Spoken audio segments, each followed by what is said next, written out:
BSP अध्यक्ष मायावती ने आज एक बड़ा ऐलान करते हुए कहा कि बीएसपी जिला पंचायत अध्यक्ष का चुनाव नहीं लड़ेगी और इसके पीछे की वजह भी मायावती ने बताई है। उन्होंने कहा है कि पार्टी नेताओं से विधानसभा चुनाव की तैयारी करने को कहा गया है। इस दौरान उन्होंने बीजेपी पर जमकर हमला बोला। उन्होंने कहा कि बीजेपी समाजवादी पार्टी वाली गलतियों को दोहरा रही है, जिससे लोकतंत्र की जड़ें भी कमजोर हो रही हैं। मायावती ने विधानसभा चुनाव के लिए तैयार अपना नारा भी बताया। उन्होंने कहा कि चुनाव में उनका मुख्य नारा और उद्देश्य यूपी को बचाना है, सर्वजन को बचाना है, बीएसपी को सत्ता में लाना है। ये उनका नारा आगामी विधानसभा चुनाव को देखते हुए तैयार किया गया है। बीजेपी सरकार पर हमला बोलते हुए मायावती ने कहा कि बीजेपी उसी तौर तरीके से काम कर रही है जैसा समाजवादी पार्टी करती थी और इसी शैली की वजह से उन्होंने 1995 में एसपी से अलग होने का फैसला किया था, लेकिन अब बीजेपी भी वही सब कर रही है। यहाँ लोकतंत्र की जड़ें भी काफ़ी कमज़ोर हो रही हैं, जो ये अति दुर्भाग्यपूर्ण व निंदनीय भी है। इसलिए बीएसपी ने इस समय प्रदेश में हो रहे जिला पंचायत अध्यक्ष के चुनाव को नहीं लड़ने का फैसला लिया है।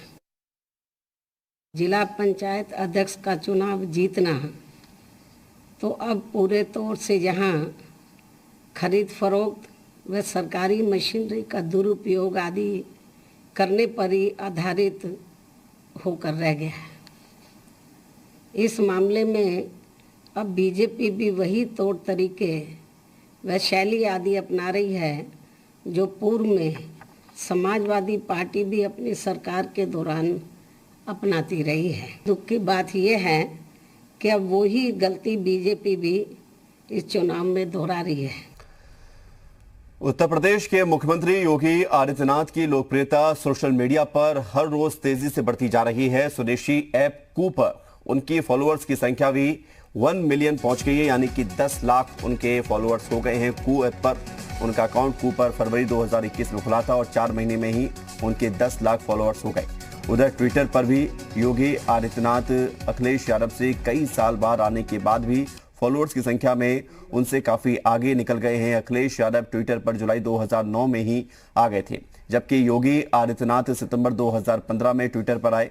लेकिन फिलहाल योगी आदित्यनाथ ट्विटर पर अखिलेश यादव से 47,000 फॉलोअर्स के साथ आगे हैं। राम मंदिर निर्माण के लिए जमीन को लेकर भले ही राजनीतिक पार्टियां घोटाले का आरोप लगा रही हों, लेकिन इसका राम भक्तों की आस्था पर कोई असर नहीं दिख रहा। राम भक्त अभी भी मंदिर निर्माण के लिए दिल खोल कर दान कर रहे हैं, फिर चाहे वो रामलला के बैंक अकाउंट हो, रामलला के मंदिर में रखा दान पात्र हो या राम जन्मभूमि तीर्थ क्षेत्र ट्रस्ट कार्यालय हो।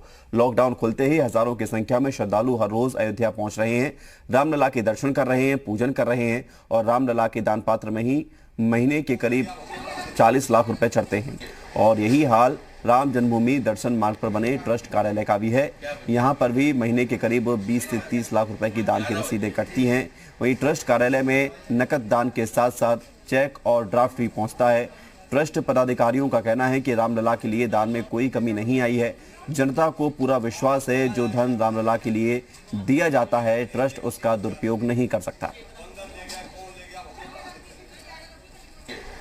जनता को पूरा विश्वास है कि जो धन हमने दिया है उसका ट्रस्ट से दुरुपयोग नहीं हो सकता। और बाकी आरोप लगाने वाले राजनीतिज्ञ हैं। अगर कोई सामाजिक व्यक्ति जो राजनीति से संबंधित नहीं था, वो अगर कोई आरोप हमारे ऊपर लगाता तो जनता उस पर विश्वास कर सकती थी। बराबर हमारे पास दान की तो कोई कमी है नहीं। चेक भी आ रहे हैं, ड्राफ्ट भी आ रहे हैं, डाक से भी आ रहे हैं, नगद भी आ रहे हैं। आज ही मेरे पास 5 लाख रुपए की चेक व्यक्ति आके दे गई गाजियाबाद के। अयोध्या में राम जन्मभूमि तीर्थ क्षेत्र ट्रस्ट को भगवान श्री राम के मंदिर निर्माण के लिए भक्त दान देने में कोई कमी नहीं कर रहे हैं। ट्रस्ट की माने तो जो भूमि विवाद को लेकर जो एक प्रोपोगंडा खड़ा किया गया, उसका जनता पर कोई असर नहीं पड़ा है।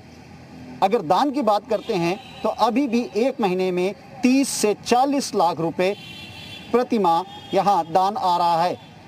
रामलला के लिए 3 अलग अलग तरीकों से दान आते हैं।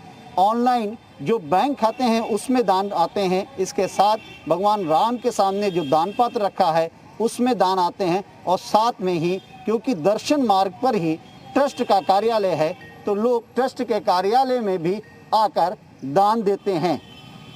मनमीत गुप्ता, जी मीडिया, अयोध्या। उत्तर प्रदेश के 2 जिलों के सीमा विवाद में बीते 7 साल से अधूरे पड़े काली नदी के पुल का निर्माण अब शुरू हो गया है। दरअसल 2 जिलों बस्ती और अयोध्या को जोड़ने वाली काली नदी के पुल के अप्रोच का काम सीमा विवाद की वजह से अधर में लटका हुआ था, जिसकी वजह से लोग इस पुल का इस्तेमाल नहीं कर पा रहे थे। बस्ती की डीएम सौम्या अग्रवाल ने लोगों की समस्या को समझते हुए बातचीत के जरिए इस विवाद का हल निकाला है और अब काली नदी के ऊपर करोड़ों की लागत से बने इस पुल के अप्रोच कार्य में मिट्टी की भराई शुरू हो गई है और इस पुल पर अब लोगों का आना जाना जल्द शुरू हो जाएगा, जिसको लेकर लोगों में खुशी है। फैजाबाद में है। अच्छा। लेकिन हमारे सब कहते हैं फैजा बस्ती में है साहब, माझा किताब हुआ। अच्छा, नपाई भी हुई है कभी? हाँ, नपाई हुई, सर्वे हो गया है साहब। फिर क्या हुआ? सब वही सब लोग दिन साहब तब ना बनत जाएगी। हम लोग का आना जाना अच्छा रहेगा, विकास अच्छा होगा। बाढ़ में आप लोग कैसे आते जाते थे? बाढ़ में सर हम लोग नाव से आते जाते हैं। तो क्या दिक्कतें होती थी? सब बहुत काफ़ी दिक्कतें हैं, घर में पानी हो जाता है, इसलिए हम लोग रास्ता नहीं चल पाते हैं। घर से निकले, नाव से निकले, नाव कहीं रास्ते में डूब जाए, कोई घटना हो जाए, हम लोग सब बेघर हो जाते हैं। तो उसमें ये आवश्यकता कि दोनों ज़िलों के अधिकारी साथ में बैठे और उसको समझाएं। तो समन्वय स्थापित करके दोनों ज़िलों के अधिकारी जब साथ में बैठे और पुलिस की पूरी मदद की थी, तो ये मामला जो है सुलझा। 2 गाँव जो है काली नदी के उस पार है, माझा किता अवर और एक और गाँव, तो उन लोगों को बस्ती आगमन के लिए बहुत आसानी होगी और हम लोग के जो भी अन्य राजकीय कार्य होते हैं, चुनाव इत्यादि, इन सब में भी लगभग उन गाँव पे पहुँचने के 2 घंटे का समय लगता है तहसील हेडक्वार्टर से, अब उसमें हम लोग आधे घंटे। एसबीएसपी अध्यक्ष ओम प्रकाश राजभर ने असदुद्दीन ओवैसी को बड़ा झटका दिया है। यूपी में एसबीएसपी के साथ मिलकर 100 सीटों पर लड़ने वाले ओवैसी के बयान पर उन्होंने कहा कि ना तो ओवैसी की मायावती से ही कोई बात हुई है और ना ही एसबीएसपी ने इसको लेकर कोई फैसला किया है। उन्होंने कहा कि ओवैसी ने भागीदारी संकल्प मोर्चा में शामिल होने को लेकर कहा था कि उन्हें जो सीटें दी जाएंगी वो उस पर चुनाव लड़ेंगे। कि जो ये बयान चल रहा है ये गलत न्यूज़ है और ना तो ओवैसी जी की मायावती जी से कोई बात हुई है और ना तो उन्होंने मोर्चे में 100 सीट की बात किया है। स्थिति ये है कि माननीय ओवैसी जी ने साफ साफ कहा है कि हम मोर्चे में रहेंगे, अब मोर्चे में जो भी सीट हमको मिलेगी हम वो सीट लड़ेंगे।